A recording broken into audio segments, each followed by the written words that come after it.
Santa Cruz na pagpatak ng Mayo. Pero hindi ligtas ang tradisyong ito sa pagmahal ng presyo ng mga gown ng mga sasali sa Sagala.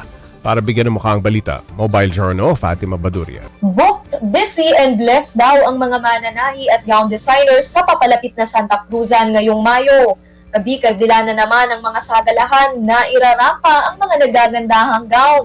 Kaya Pebrero pa lang, may mga nagpapatahi na kay Jade sa kanyang shop sa Tondo, Maynila. Sakto raw ito dahil karaniwang inaabot ng 3 to 5 months ang pagtahi ng gown, lalo na kung mas magara. Nagpe-prepare kami as of now kasi madadami na naman yung mga magpapagawa ng mga pang Santa Cruzan, no?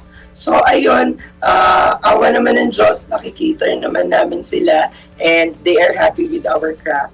Nasa 30 to 50,000 pesos daw ang paggawa ng gown kay Jade ngayon. Hindi raw kasi maiwasang magtaas ng presyo ngayong may krisis. Yung raw materials natin medyo mga nagtaas, no? Yung mga tela, yung mga fabric.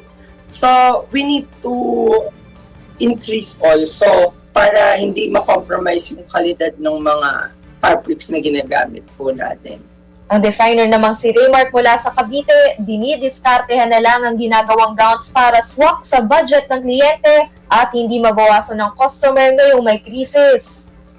Imbis na ganito yung gamitin namin, baka merong class A, ganon. Sinasabi rin naman namin yun sa client. Pwede ba namin i-replace yung ganito kasi medyo nagtaas yung ganitong material. Kung hindi naman po, okay lang naman, kaso magdadagdag sila. Dahil dagsa ang nagpapagawa ng gowns pang sagala kay Raymark, hindi na raw siya tumatanggap ng magpapatahi ngayong ilang linggo na lang ang natitira. Pero nagpaparenta rin daw siya ng gowns na nasa 5,000 to 9,000 pesos ang halaga. Mas maigi po yung mas early kasi para mas maraming mapili. Para maganda rin yung kakalabasan ng damit. In the same time, maganda rin yung mapipili nila kasi maaga sila nagpa-reserve. Kahit nakaugalian na ang pabonggahan ng suot sa Santa Cruzan, tandaang may mas malalim pang halaga ang tradisyong ito na nakaugat sa kasaysayan at paniniwala. Mga kapatid, Mobile Journal, Fatima Baduria po, hatid ang mukha ng balita. Pag-usapan pa natin ang paghahanda para sa Sagala kasama si Mobile Journal, Fatima Baduria. Nakasali sa Sagala. Tama ba? Yes, Pops, dati. Oo, dati. Okay. Gaano ba kalaki yung itinaas na presyo nitong mga nakakausap mong mananahi? Pops, kwento ni Jade Oo. doon, nagtaas daw talaga siya ng around 10,000 per gown. Pero si Raymark naman, ang kwento niya, kung yung mga kliyente niya talagang tight yung budget, hindi niya na siya nagtataas, no? Hahanapan niya na lang ng ibang material na mas mura para at least pasok pa rin dun sa budget nila, Pops. Okay, buwan din pala ang inuubos na lang oras para sa isang gown. Gaano ba talaga katagal lahat? No?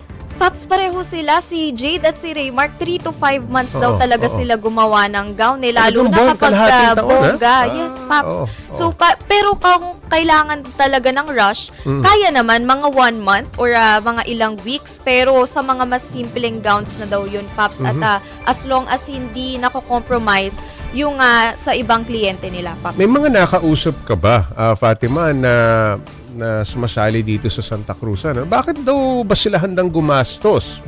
No?